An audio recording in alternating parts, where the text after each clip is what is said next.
The state of video game preservation right now definitely has a good news, bad news kind of scenario. The bad news is that I feel like it is the worst that it's ever been. There was just a study that was revealed a few months ago that said that 87% of commercially made video games that have ever existed are unavailable. They are not being sold commercially anymore. And unless you want to spend hundreds of dollars on eBay just to get a used copy of it, which is a physical copy, and who knows if you even have the right hardware for it, the right console. So unless you want to lay down hundreds of dollars on a game that you might not be able to play, you're not going to be able to play it. It is just not available to purchase. So that is the bad news, but the good news, I feel anyway, is that we are at a point now where I feel like we are talking about it more than we ever have. I even made a video about 2 or 3 days ago of a YouTuber that is kind of starting this whole movement called Stop Killing Games. Now this video is kind of more focused on like live service games, and for live service games, I actually kind of do understand publishers shutting them down eventually, because for those you actually have to have hosts, and hosting online games costs money. So if eventually your 15-year-old MMORPG has 65 active players daily, well, the money you're spending to keep the servers alive is just not worth it. So for live service games, I actually kind of do understand not keeping them alive forever. But non-live service games, non-online multiplayer games, keeping them alive is just something that makes total sense to me. And at the same time, it is really frustrating to see that game companies, game publishers, it would seem that more often than not, they are either too lazy or just don't care about keeping these games alive. And with the availability of,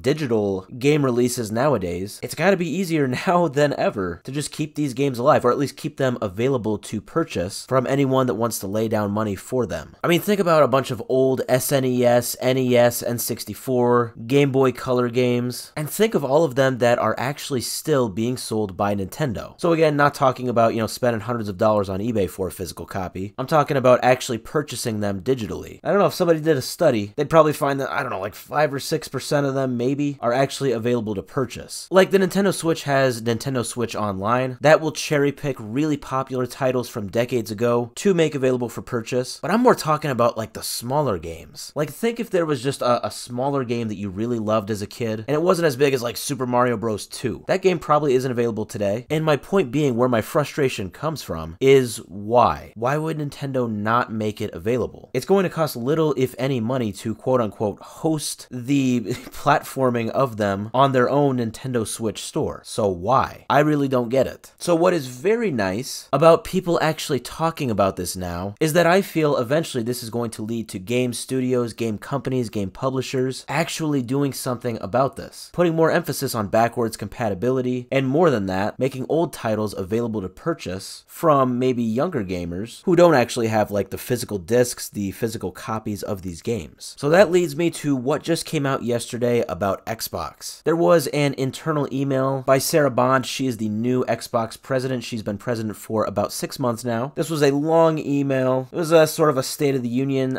type of address to Xbox employees. She talked about a lot of different things, but one notable thing was that she actually talked about how Xbox now actually has a dedicated team to keeping older games alive. This is focused not only on backward compatibility, but actually game preservation. Now, I think this is very important. This says a lot. Backward compatibility is one thing, like I said, but actually saying you have a team focused on game preservation, to me, that's a lot better than just saying backwards compatibility. Game preservation, to me, makes it sound like you are not only going to make them backward compatible for people who actually have the physical discs, but to me, that sounds like they're going to make older titles available digitally for purchase. Like I said, makes absolutely no sense why gaming companies wouldn't want to do that in the first place. You have games that people have worked so hard on, you've poured a lot of money into them already, and sure, maybe it ended up being a smaller title, but why not make it available for purchase? It makes no sense. With this sort of small statement from this email, I'm kind of trying to take everything I can get from it, so hopefully it's not me reading too much into it, but I really hope this means that they are going to start making a ton of more games, specifically older games, available for purchase digitally. The main thing here is that I really think that game companies are seeing that a lot of conversations are being had about game preservation, and hey, at the end of the day, they just want to make money, so they want to cater to what the fans want. And so this response by Xbox, now having a dedicated team to game preservation, well, I think that says a lot. I think that's big news for people who really like older Xbox games, and I really hope we will see a response to this by PlayStation and Nintendo, preferably